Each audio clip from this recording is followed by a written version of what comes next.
Hey there. Well, this is our first class on genre analysis, and we will adopt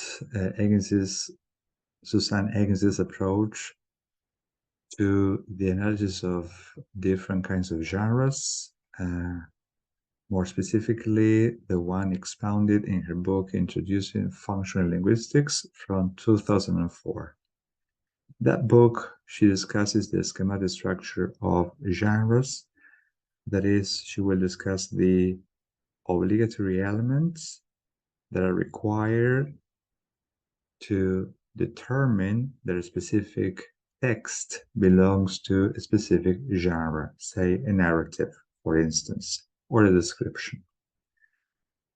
As we will also see, some elements are optional, not obligatory, and there might be different sequences in which those elements appear in different subgenres of narration, for instance.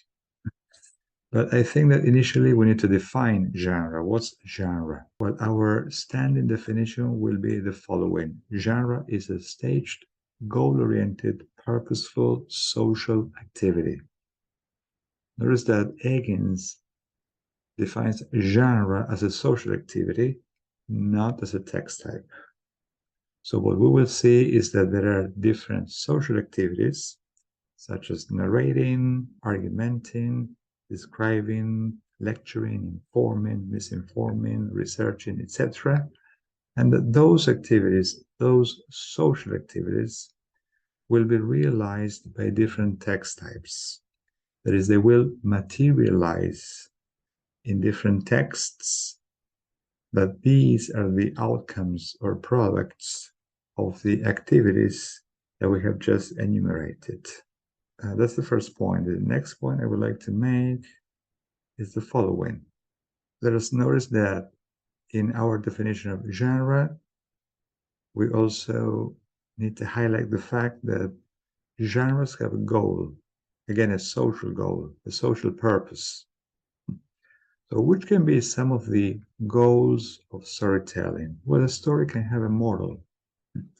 Now let's think about the media. Well, very often we can say the media will inform us regarding what's going on out there, or it may misinform us. Definitely, the media will make public opinion.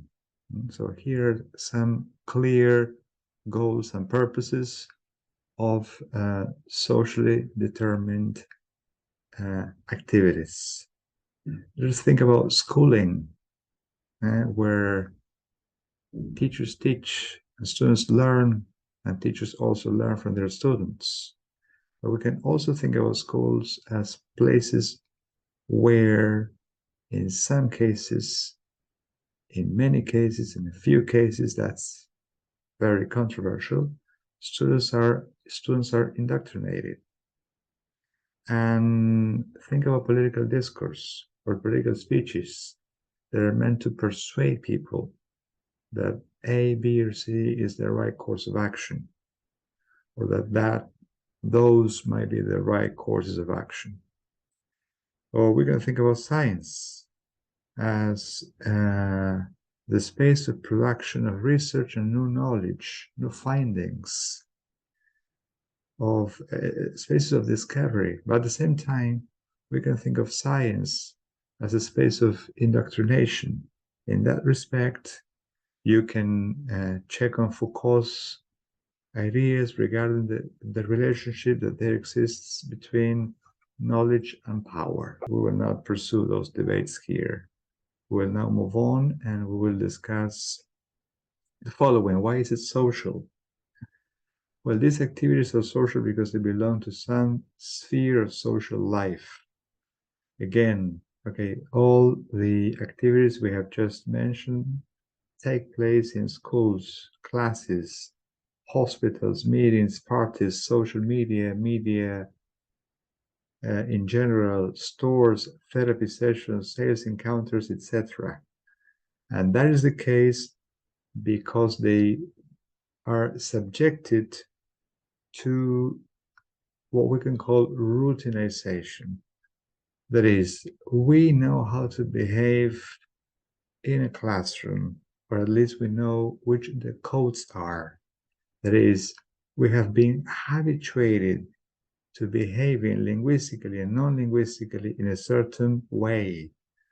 And the fact that we are habituated to behaving in different ways, the way we have, sort of the fact that we have routinized some behaviors, again, verbal and non-verbal, will enable us to perform in different contexts without the need to think about what we need to do. That is, our verbal and non-verbal encounters are economical.